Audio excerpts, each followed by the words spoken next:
How to remove your subject online completely for free in Pixlr Online Photo Editor free tutorial. Okay, so step 1, have your photo or image on Pixlr Online. And in this case, I have a Michael Jackson photo and I have a background of a concert. The next step is to go to your left hand screen and click the scissors icon or the cutout / mask tool. And then click this option AI Auto under Shape Mask. And then there you go. Our subject is now removed from the background.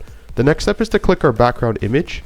And then it's to go under to filter, go under to details, and then click Gaussian blur. Move this all the way to the left or type in here and type in 100. Reapply the same thing, but you don't have to.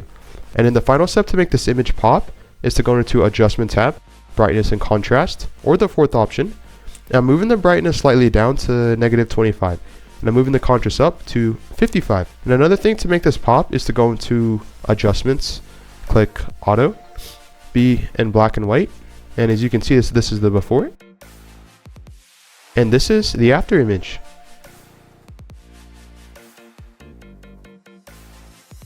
Thanks for watching this free tutorial. If you want to see more free photo editing tutorials for Pixlr, subscribe to the channel, drop this video a like, and share the video. Again, if you want to learn how you can save hundreds of hours and money online per year creating content, click the link down below, scan the QR code, and thanks for watching this tutorial.